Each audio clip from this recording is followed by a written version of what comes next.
할렐루야. 함양제일교회 교회 여러분, 여러분의 삶에 주님의 크신 평강이 항상 함께하기를 소망합니다.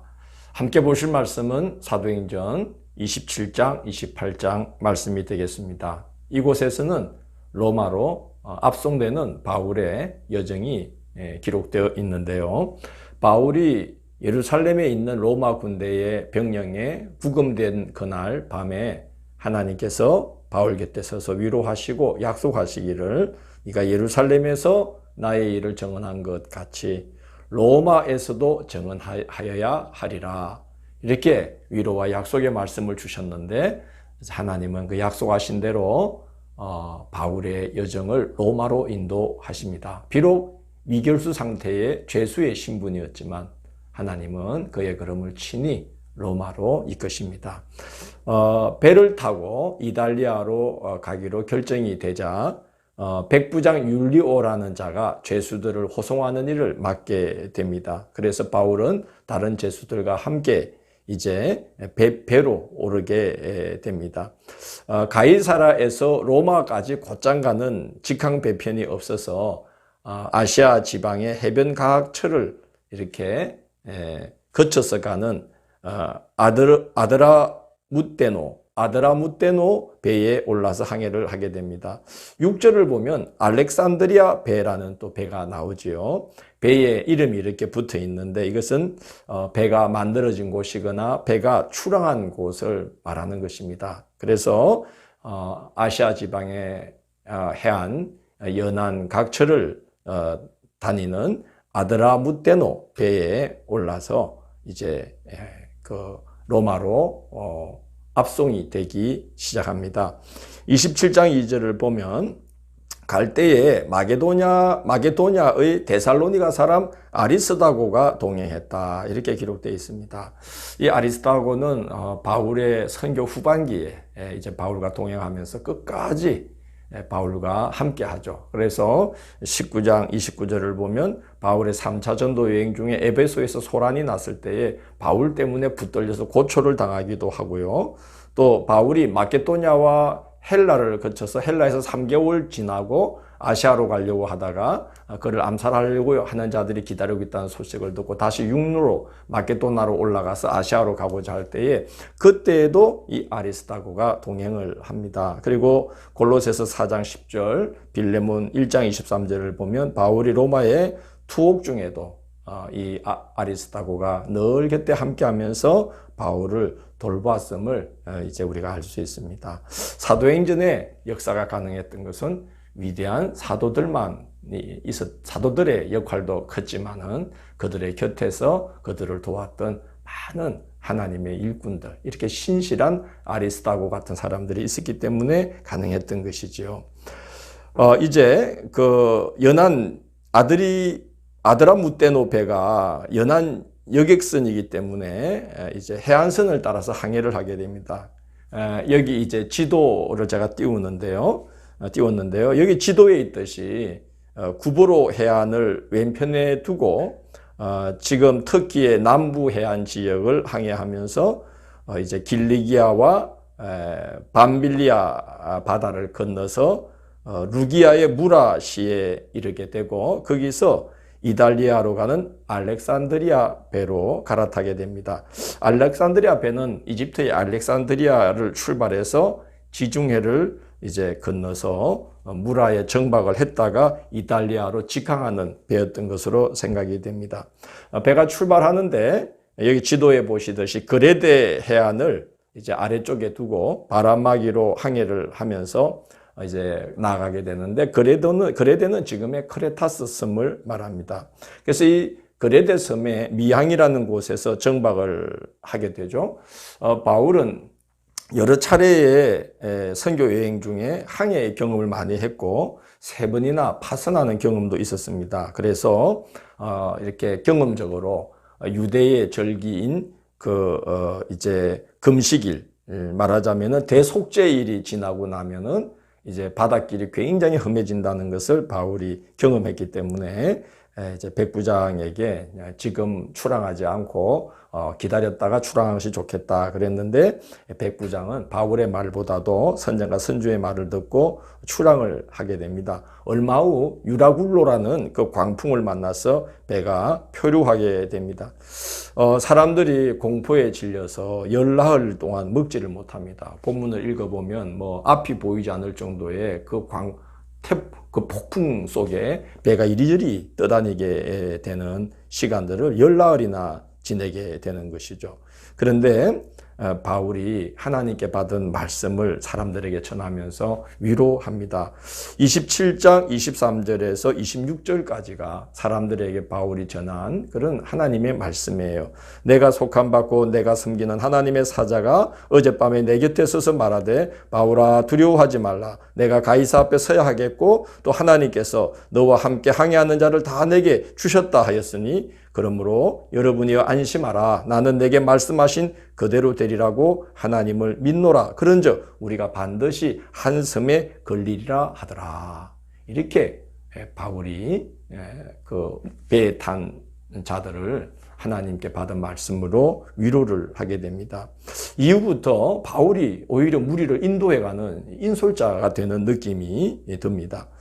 사공들이 그룻배를 바다에 띄워서 그 배를 타고 도망을 가려는 걸 바울이 발견하게 됩니다. 바울이 이제 하나님이 주신 평강 속에 있었기 때문에 그런 게 눈에 다 들어오는 거죠. 사공들이 없으면 배를 움직일 수가 없기 때문에 바울이 백부장과 군인들에게 그 소식을 알려줘서 그룻배를 끊어 떼어버리고 사공들이 도망치지 못하게 합니다.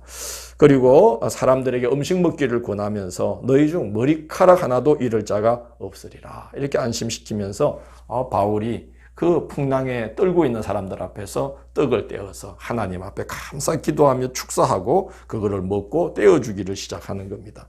저는 참 한 사람이 이렇게 위기 중에도 평강 가운데 있으면서 든든히 그렇게 믿음 가운데 있자 사람들이 다 이제 마음이 이제 어떤 여유를 되찾게 된 거죠. 그래서 사람들이 이제 그 음식을 받아 먹고 배에 있는 모든 음식들을 먹어서 배를 오히려 가볍게 해 버립니다. 그리고 불필요한 것들을 다 이제 던져버리고 배가 이제 그런 중에 경사진 해안선으로 된 어떤 항만이 눈에 띄게 되었어요. 그래서 이제 그리로 배를 몰고 들어가던 중에 그만 배가 모래톱에 걸리면서 좌초하게 됩니다.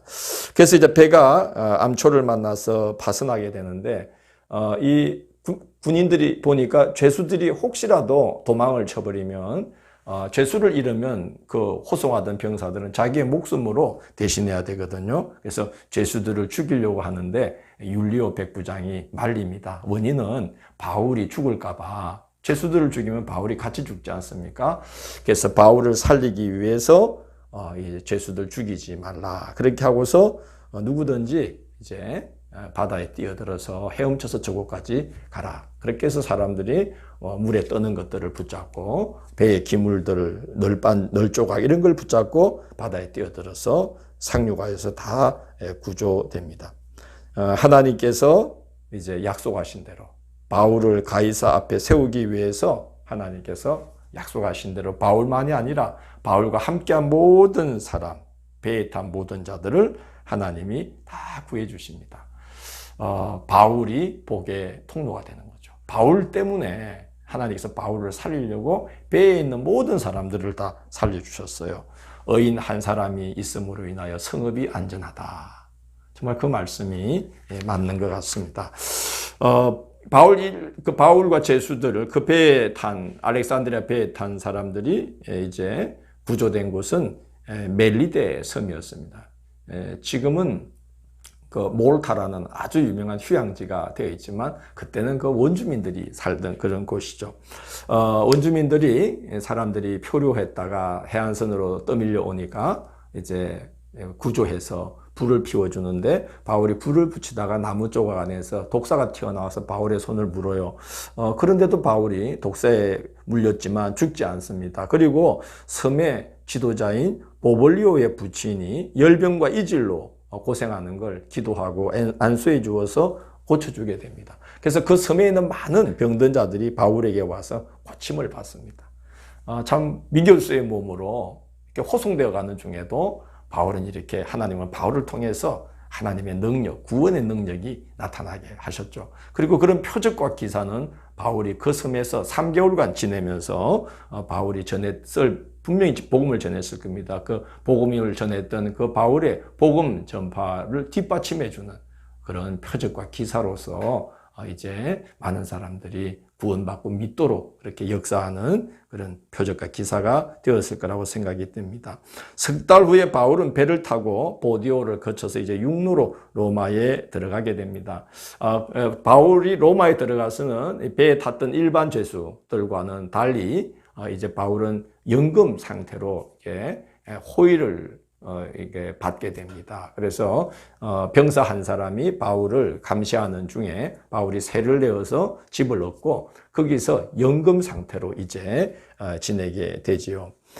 바울은 그 로마에 있는 동족들을 초대해서 자기가 셋집으로 있는 연금 상태로 있는 집에 초대해서 복음을 전합니다. 그런데 이 유대인 동족들이 듣는 둥 마는 둥 믿는 둥 마는 둥 했던 겁니다. 그래서 바울이 확신을 하게 되죠.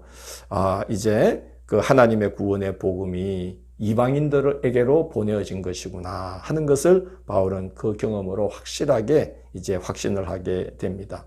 연금 상태로 있었기 때문에 비교적 자유로워서 찾아오는 사람들이 많았고 바울은 찾아오는 자들에게 담대히 거침없이 하나님 나라와 주 예수 그리스도의 복음을 전했습니다. 바울은 연금 상태로 재판이 끝나기를 기다리면서 그 2년 동안 찾아오는 이들에게 계속 복음을 전했고 그때 에베소서, 빌립보서, 골로새서, 빌레몬서와 같은 옥중 서신들을 썼습니다.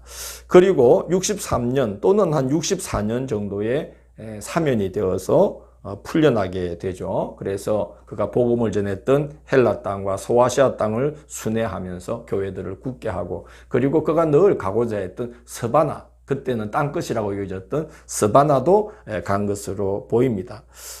풀려나서 순회 사역을 하는 동안 디모데전서와 디도서, 목회서신을 썼고요. 그리고 네로 황제의 대박해 때 바울은 다시 붙들려서 옥에 있으면서 최후의 유언과도 같은 서신 디모데 후서를 쓴 후에 바울은 순교를 당하게 됩니다. 두려움에 떨면서 골방에 문을 닫고 시작되었던 사도행전의 역사는 성령 세례라는 놀라운 체험 후에 문을 박차고 나와서 유대와 사마리아와 땅끝까지 복음을 전파하게 되는 그런 역사로 끝을 맺게 됩니다. 그리고 지금 우리에게도 사도행전의 역사, 성령행전은 계속해서 이어지고 있지요.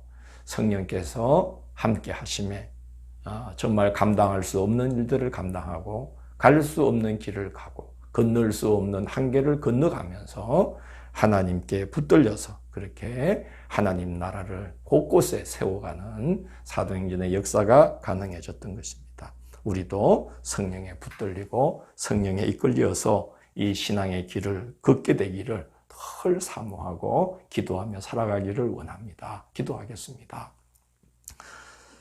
주님, 사도행전을 통해서 우리도 성령을 사모하는 마음을 주시고 하나님께서 역사하시면 능치 못할 일이 없는 것을 보게 되어 감사합니다. 믿음으로 행하게 도와주시고 우리도 이 사도행전에 나오는 귀한 믿음의 사람들처럼 하나님의 손에 붙들려서 우리의 남은 삶이 복음을 땅끝까지 밀고 나가는 그런 하나님의 사람들로 쓰임받도록 인도해 주옵소서. 예수님 이름으로 기도드립니다. 아멘.